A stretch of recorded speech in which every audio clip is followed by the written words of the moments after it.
Did you know that Jesus spent 3 days in hell and what he did will leave you speechless? The Bible tells us that after his death, Jesus rose on the third day. But have you ever wondered where he was during those 3 days? According to ancient texts like the Gospel of Nicodemus, Jesus did not rest. Instead, he descended into the darkest and most feared place of all. That place was hell. Now imagine this. Jesus, the Son of God, facing the gates of the underworld. Shadows surround him.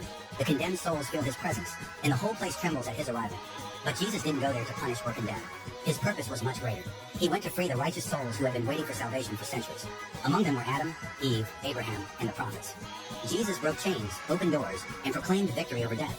This act showed that there is no place too dark that his light cannot reach. His mission had no limits. Fulfilling his promise, God came to save not just the living, but also the dead. Did you know this part of the story? Share your thoughts and follow me to discover more impactful stories.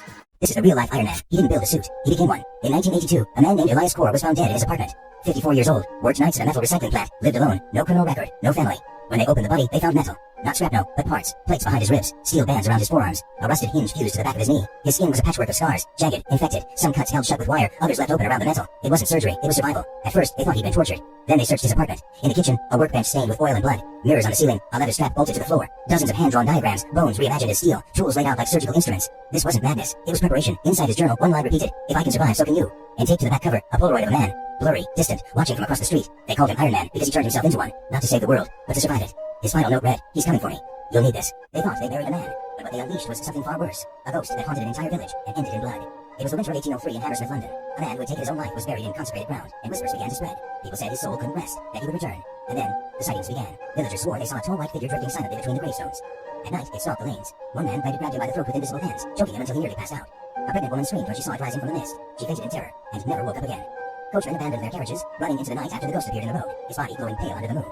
Fear consumed the village. After sunset, no one dared to leave their homes. Families bolted their doors, praying not to hear footsteps outside. Even the newspapers spread the story, and all of London read about the Hammersmith ghost. But fear soon turned to violence. Armed patrols began hunting the spirit, stalking the graveyard with pistols and muskets. And on the night of January 3rd, 1804, Francis Smith swore he would be the one to end it. He loaded his gun and walked to the dark hedge lanes near St. Peter's churchyard, the same path where the ghost was said to appear. Then, it happened. A pale figure emerged from the blackness, white from head to toe, moving silently down the lane. Smith's blood ran cold. His hand shook, but he raised his weapon. "Who are you? Speak, or I'll shoot," he shouted into the night.